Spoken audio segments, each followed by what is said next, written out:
జోష్న కుట్ర తెలుసుకుని మీడియాని పిలిపించి ఆస్తిని మొత్తం దీప పేరు మీద రాసి జోష్నకి ఊహించని షాక్ ఇచ్చిన దశరథ.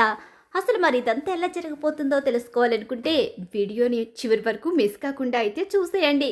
అలానే మా వీడియోని లైక్ చేయడం మాత్రం మర్చిపోకండి. నేను ఇక్కడే ఉంటాను, కార్తీక్ ఇంట్లో ఉండడు కాబట్టి మీకు ఎలాంటి ప్రమాదం జరగకూడదు, ఇక్కడే ఉంటానంటూ శ్రీధర్ అయితే ఇక కారులో పడుకుంటానని చెప్పేసి వెళ్ళిపోతాడు కాంచనతో. ఇక్కడ చూస్తే నీకేం కాదు, నువ్వు భయపడాల్సిన అవసరం లేదు, నీ కూతురు తన ప్రాణాలు అడ్డుపెట్టి నిన్ను కాపాడుతుంది అని దశరథ చెప్తూ ఉంటే, నా కూతురు నిజంగా చాలా గ్రేట్ కదండి అంటూ తెగ సంబరపడిపోతూ ఉంటుంది. ఇదంతా జోష్న చేస్తుంది అనుకుని ఇక ఇక్కడ మాట్లాడుకున్న మాటలన్నీ కూడా దాసు గుర్తు చేసుకుంటూ ఉంటాడు. జోష్నకి నిజాలు తెలియక పిచ్చెక్కిపోతుంది. కానీ జోష్న ఏదో ఒకటి చేయకముందే అన్నయ్య జాగ్రత్త పడితే బాగుంటుంది అని చెప్పేసి అనుకుంటూ ఉంటాడు దాస్ అయితే. ఇక్కడ దీప అయితే మాత్రం కార్తీక్ని చూసి బాధపడుతూ ఉంటుంది. బావా, నీకు ఇంకా బాధగా ఉంది కదా, కడుపులో బిడ్డ గురించి ఏం చేయమంటావు, ఏమీ తేల్చుకోలేని ఒక నిస్సహాయుడిలా మిగిలిపోయాను, అత్తని బ్రతికించుకోవడం తప్ప మరో ఆప్షన్ లేదు కదా అంటూ ఏడుస్తూ ఉంటాడు.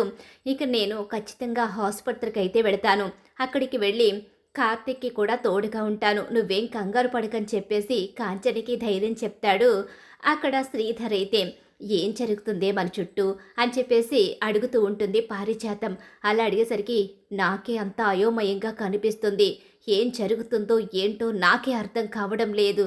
ఏంటి అసలు గ్రాని మనవరాలు చెవులు కొరుక్కుంటున్నారేంటి, ఈ లోకంలో లేకుండా ఇక్కడో ఉన్నట్టు కనిపిస్తున్నారేంటి, డాడీని చూస్తుంటే విచిత్రంగా అనిపిస్తుందిలే తాత, ఏమైంది, మీ డాడీ ఏం చేశాడు, అసలు దీప మీద డాడీ ఎందుకంత ప్రేమని చూపిస్తున్నాడు, దీప ఏమవుతుందని డాడీ అంత ప్రేమని చూపిస్తున్నాడు అని చెప్పి అడిగేసరికి, దీప దీప ఏమవుతుంది అంటే దీప ఇంటి పని మనిషి కాదు, దీప నా మేనల్లుడి భార్య, నా కూతురు, ఎందుకంటే దీపకి కన్యాదానం చేసింది మేమే కాబట్టి దీప విషయంలో తండ్రిగా నేను బాధ్యత తీసుకున్నాను అని చెప్పేసి అరిచి మరీ చెప్తాడు.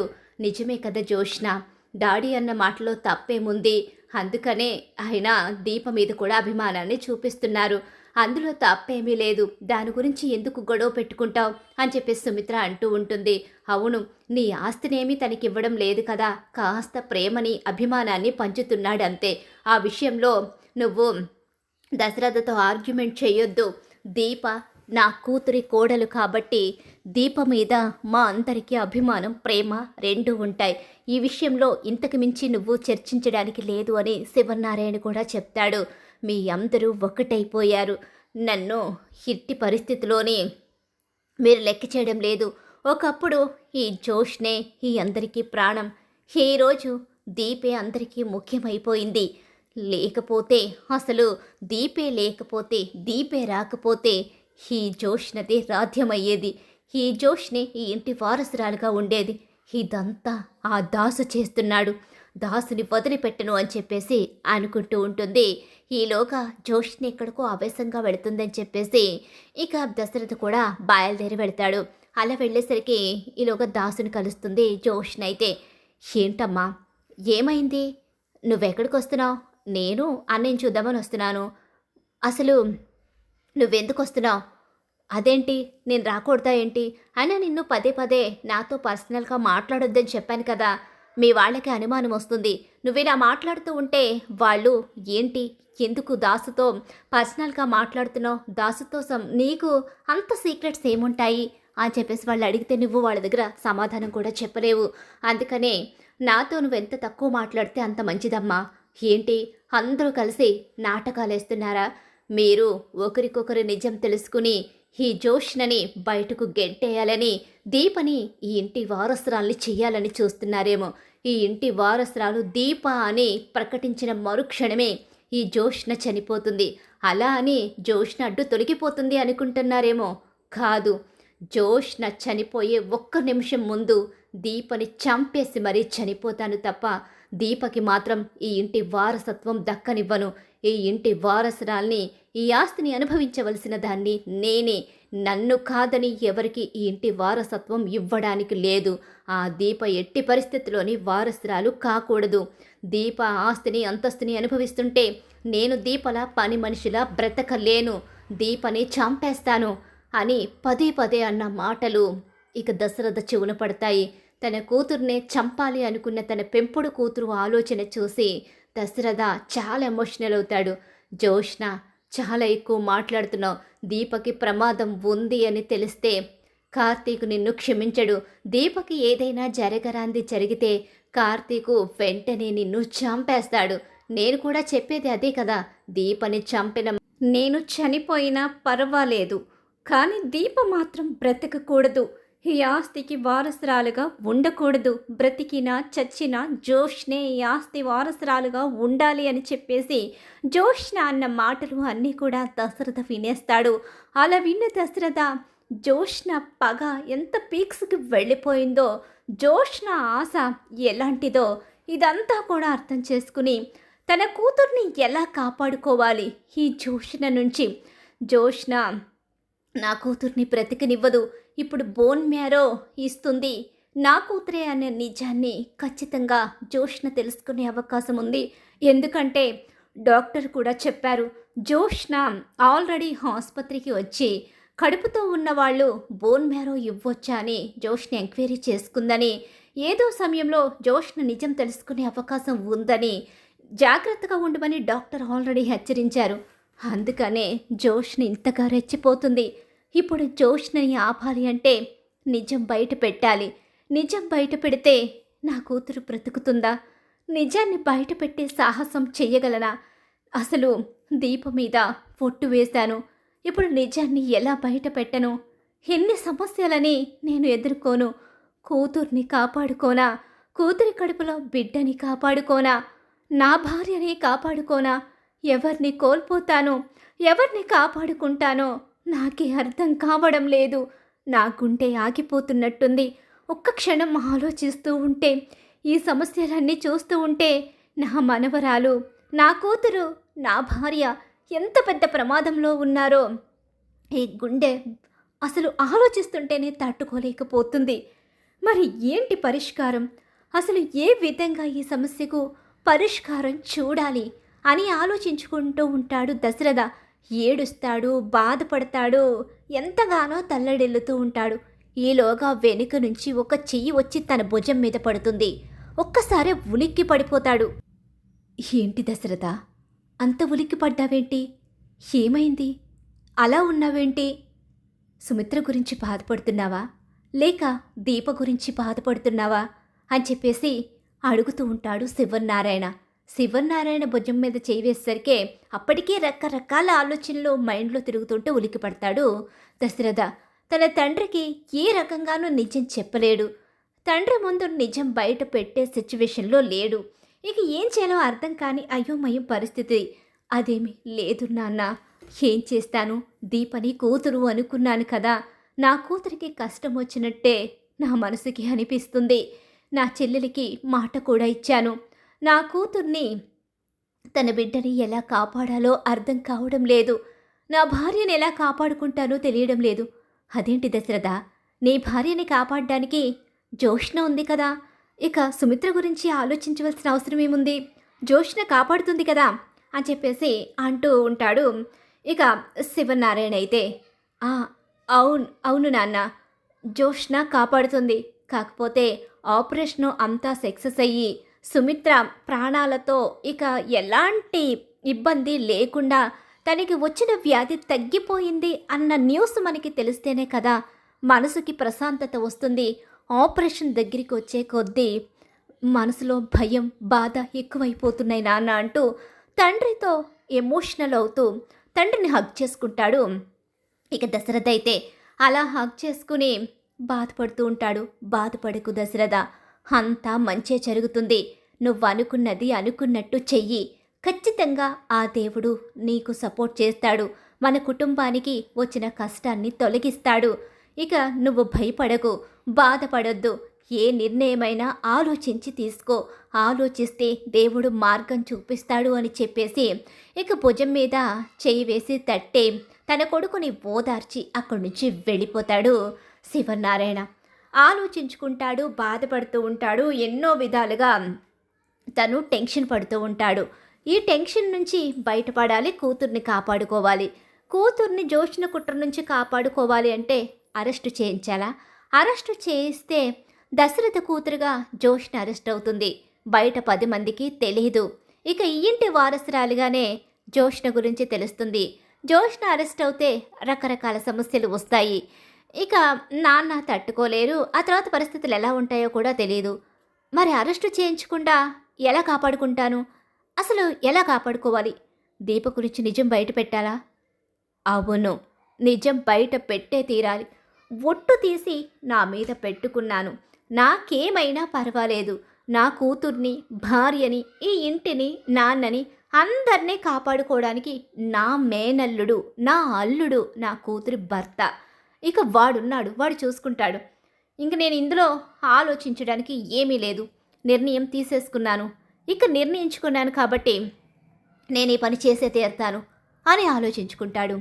తెల్లవార్లు కంటి మీద కునుకు లేకుండా కన్నీళ్లు పెట్టుకుంటూ భార్యని చూసుకుంటూ ఆలోచించుకుంటూనే ఉంటాడు. ఇక ఆసుపత్రిలో ఉన్న దీపే తన కళ్ళ ముందు కదులుతూ ఉంటుంది. దీపని జోష్ని ఏదో చేసేసినట్టుగా తనకి ఇక ఒకసారి మెరుకులో కూడా ఉలుకుపాటు అనేది వచ్చేస్తూ ఉంటుంది దశరథకి. ఇంకా ఆ బ్రెయిన్ ఏమైపోతుందో అర్థం కాని అయోమయం పరిస్థితిలో ఆలోచించడం మొదలుపెడేస్తాడు. అలాగే తెల్లవారిపోతుంది. ఇంకా అంతే. సరే, తెల్లవారింది. ఇక హడావిడిగా అటు ఇటు తిరుగుతూ ఉంటాడు దశరథ. రెడీ అవుతాడు. ఇక అక్కడ కొన్ని పేపర్స్ కూడా రెడీ చేస్తాడు. అన్నీ అయిపోతాయి. ఎందుకంటే రాత్రే స్పాట్లో దశరథ నిర్ణయం తీసుకోవడం, అక్కడ సుమిత్ర చేత సైన్ కూడా చేయించుకోవడం అవుతుంది. ఆ తర్వాతే ఇక ఈ ఆలోచనలన్నీ చేసుకుంటాడు. అలాగే అందరినీ కూడా రమ్మని చెప్తాడు. ఇక శివనారాయణ అలాగే జోష్న కూడా అక్కడే ఉంటారు. ఈలోగా మీడియా వాళ్ళు వస్తారు. ఇక మీడియా వాళ్ళు వస్తున్నారండి, ఏవండి మీడియా వాళ్ళు వస్తున్నారండి అంటూ పారిచేతం కంగారు పడుతూ లోపలికి వస్తుంది. మీడియా వాళ్ళ ఇప్పుడెందుకు వస్తున్నారు అని చెప్పేసి గబగబ శివనారాయణ బయటకు వెళ్ళబోతూ ఉండగానే, నాన్న మీరు ఆగండి, మీడియా వాళ్ళను రమ్మన్నది నేనే. దశరథ, మీడియా వాళ్ళని ఎందుకు రమ్మన్నావు? నాన్న చెప్తాను కదా, రండి. సార్, దశరథ్ గారు మమ్మల్ని ఎందుకు రమ్మన్నారు? ఏదో ముఖ్యమైన విషయం చెప్తానన్నారు కదా. డాడీ మీడియా వాళ్ళని ఎందుకు పిలిపించాడు? అసలు డాడీ ఏం చేయాలనుకుంటున్నాడు అని చెప్పి చూస్తూ ఉండగానే, ఒక క్షణం నేను వస్తున్నానే, మీరు ఇక్కడే ఉండండి, ఇక వాళ్ళకి కావలసిన కూల్ డ్రింక్స్ అవి ఇవి ఇవ్వండి అని చెప్పేసి లోపలికి వెళతాడు. ఇక ఆల్రెడీ సుమిత్ర చేత సంతకం చేయించేసుకుంటాడు కదా, తను కూడా సైన్ చేసేస్తాడు. లాయర్ కూడా సైన్ చేసేయడం జరుగుతుంది. ఇక తీసుకొచ్చి డాక్యుమెంట్స్ బయటకు తీసుకొస్తాడు. ఈలోగా వాళ్ళ కూల్ డ్రింక్స్ తాగడం, స్నాక్స్ తినడం అవుతుంది. ఇక అలా డాక్యుమెంట్స్తో బయటకు వచ్చేసరికి, దశరథ ఏంటివి అని చెప్పి అంటూ ఉండగానే షాక్ అయిపోయి చూస్తూ ఉండిపోతుంది జోష్న. ఏంటే, ఏం జరుగుతుంది ఇక్కడ? ఏమో నాకు ఏం అర్థం కావడం లేదు. దశరథ ఉండండి నాన్న, నేను చెప్తాను కదా. దశరథ్ గారు ఇప్పుడు చెప్పండి, అసలు ఎందుకు రమ్మన్నారు మమ్మల్ని అని చెప్పి అంటూ ఉండగానే, చెప్తానండి, నేను ఒక ముఖ్యమైన విషయం చెప్తున్నాను, మీరు జాగ్రత్తగా వినండి. ఏంటది? డాడీ ఏం విషయం చెప్పబోతున్నాడు అంటూ చెమటలు పట్టేస్తూ ఉంటే టెన్షన్ పడిపోతూ ఉంటుంది. దశరథ చేతిలో డాక్యుమెంట్స్కు అసలు ఏముందో చూడాలని తెగ ప్రయత్నిస్తూ ఉంటుంది. ఇక ఇలా ప్రయత్నిస్తూ ఉండగానే డాక్యుమెంట్స్ పైకి తీసి చూపిస్తాడు.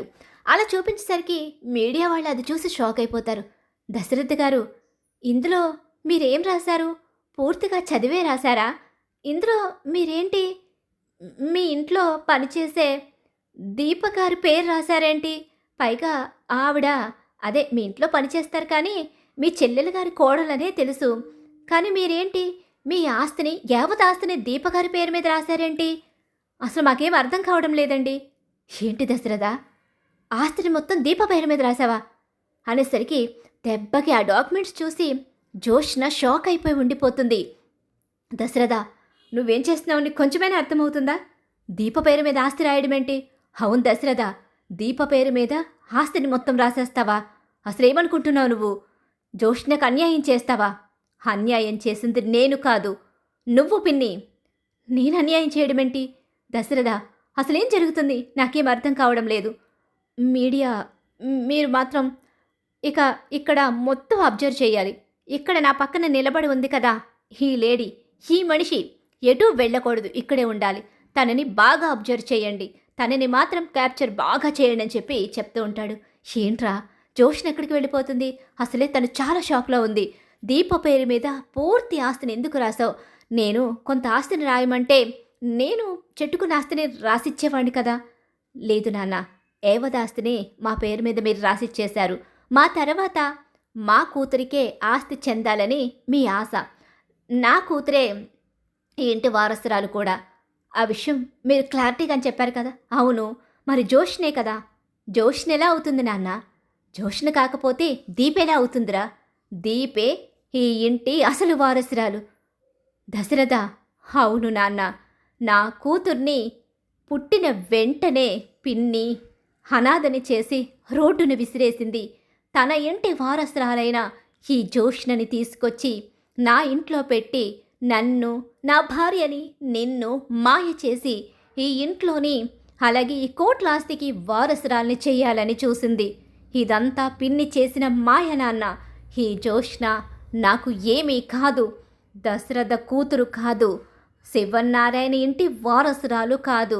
దశరథ కూతుర్ని అలాగే దశరథని తనని కన్న తండ్రి అయిన దాసుని అందరినీ చంపేసైనా సరే ఈ ఆస్తిని దక్కించుకోవాలి అనుకునే ఒక కుట్రపూరితమైన, కుట్రతో నిండిపోయిన, క్రూరత్వం కలిగిన ఒక లేడీ మాత్రమే అని చెప్పి అనేసరికి, దశరథ ఇదంతా నిజం నాన్న.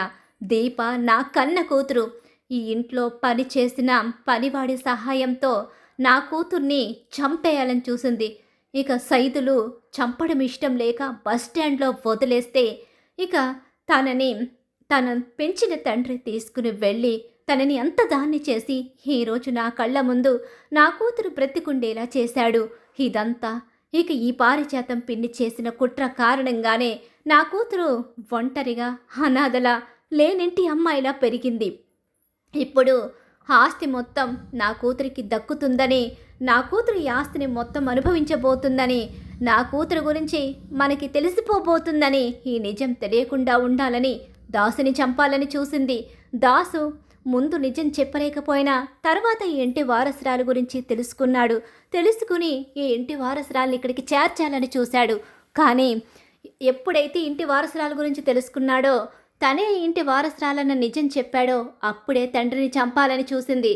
ఆ తర్వాత తండ్రి నోరు నొక్కేసి బయటపడనివ్వలేదు. కానీ వాడు ఇక్కడ జరుగుతున్న అన్యాయాలు చూసి నిజాన్ని కార్తీక్కి చెప్పాడు. ఆ తర్వాత కార్తీక్ నాతో చెప్పాడు. ఏం పిన్ని, నేను చెప్పిన దాంట్లో ఒక్కటైనా అబద్ధముందా? నిజం చెప్పు మీడియా ముందు అని చెప్పనేసరికి, అది కదండి. నోర్ముయ్, నిన్ను ఇలా కాదు చంపేస్తాను. నాన్న ఆవేశపడకండి, వీళ్ళలా మనం కూడా ఆవేశపడి హంతకులం కావద్దు. మీడియా వాళ్ళని ఎందుకు పిలిపించాను అంటే, నా కూతురు దీపే అని నేను చెప్పొచ్చు.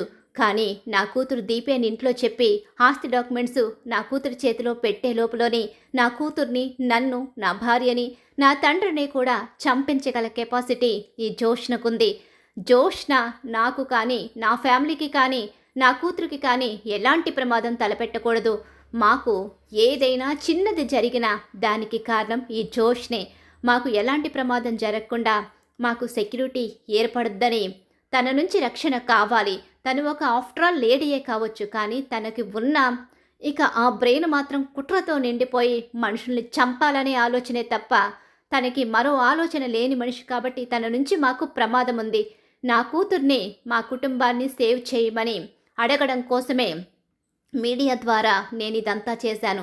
నేను నా ఆస్తిని మొత్తం నా కూతురు దీప పేరు మీద రాసేశాను. బోన్ మ్యారో ఇవ్వడానికి నా కూతురు తన బిడ్డని త్యాగం చేయడానికి సిద్ధపడి ఆసుపత్రి బెడ్ మీద ఉంది అంటూ మీడియా ముందు నిజాలు బయట పెట్టేసి ఆస్తిని ఇక తన పేరు మీద రాసి తండ్రి ముందు బయట పెట్టేసరికి జోష్న షాక్ అయిపోయి ఉండిపోతుంది. చిచి, ఏం మనిషి, ఇలాంటి వాళ్ళు కూడా ఉంటారా? తినని వదిలిపెట్టం. మీడియా సాక్షిగా చెప్తున్నాం సార్, తను మాత్రం మీకు ఎలాంటి ప్రమాదం తలపెట్టదు. ఇక నుంచి తను పోలీసుల కస్టడీలో ఉంటుంది. తనని బయట వదిలిపెడితే క్రూర మృగం కన్నా దారుణంగా ఉండేలా కనిపిస్తుంది. తన ఫేసే అలా ఉంది కాబట్టి తను ఖచ్చితంగా పోలీసుల కస్టడీలోనే ఉండాలి అని చెప్పేసి మీడియా ఇక అందరికీ లైవ్లో చెప్తుంది. అలా చెప్పడంతో పోలీసులు తన కస్టడీలోకి ఇక జోష్నని తీసుకోవడం అయితే జరుగుతుంది. అలా జోష్నకి పెద్ద షాక్ ఎదురవుతుంది. ఇక పారిజాతం గారు అయితే మాత్రం ఏదైనా చెయ్యాలని చూస్తే ఇక తనకి శిక్ష మేరే విధిస్తారు అనుకుంటున్నాను. లేకపోతే తను చేయించిన హత్యలకు, తను చేసిన దుర్మార్గాలకు ఈ వయసులో కూడా తనకి యావజ్జీవ కారాగార శిక్ష విధించాల్సి వస్తుంది అని చెప్పి, అలాగే పోలీసులు సాక్షిగా మేము చెప్తున్నాం, పోలీసులు ఖచ్చితంగా ఇదే పని చేస్తారు కాబట్టి కేసే పెడతారో, ఆవిడని బయటికే పంపేస్తారో, శిక్షే వేస్తారో అది మీకే వదిలిస్తున్నాం. ఆవిడ కూడా డేంజరస్ లేడీయే కాబట్టి జాగ్రత్తగా ఉండి నిర్ణయం మీరు తీసుకోండి. జోష్నని మాత్రం పోలీసుల కస్టడీలో ఉంచడానికి సిద్ధంగా ఉన్నాం, ఇక పోలీసులే ఆమెను చూసుకుంటారు అని చెప్పి మీడియా వాళ్ళు చెప్తారు. మీ కూతురు చాలా గొప్పది, అలాంటి కూతురు మీకు దొరకడం, మీలాంటి తల్లిదండ్రులు ఆవిడకు దొరకడం వాళ్ళ అదృష్టం. మీరు మీ కూతుర్ని కాపాడుకోండి, మీకు మేమందరం సపోర్ట్గా ఉంటామని చెప్పి మీడియా కూడా దశరథకి అలాగే దీపకి సపోర్ట్ నిలబడడానికి సిద్ధపడుతుంది. మీడియా అయితే అలా కుటుంబానికి అండగా మీడియా పోలీస్ సపోర్ట్ కూడా దొరుకుతుంది. వాళ్ళు కూడా డబ్బున్న వాళ్ళు కాబట్టి వెంటనే వాళ్ళకి అధికారుల ద్వారాగా సపోర్ట్ దొరకడం, అలాగే శిక్ష కూడా జోష్నకి గట్టిగానే పడడం జరుగుతుంది. జోష్నకు దిమ్మ తిరిగే షాక్ అయితే ఎదురైపోతుంది. చంపాలి, చనిపోవాలి అన్న కుట్రలు బయటపడిపోవడంతోనే జోష్నకి ఇంత పెద్ద షాక్ అయితే ఎదురవుతుంది. ఖచ్చితంగా మరి దశరథ ఊహించని షాక్ ఇవ్వబోతున్నాడు. మరి ఇలానే జరగాలి, దీప ఇంటి వారసురాలిగా అందరికీ తెలియాలి, జోష్న తిక్క కుదరాలని మీరు కోరుకుంటున్నారా? అయితే వీడియోని తప్పకుండా లైక్ చేసేయండి. మీరిచ్చే ఒక్క లైక్ మాకు సపోర్ట్ అండ్ ఎంకరేజ్మెంట్గా ఉంటుంది.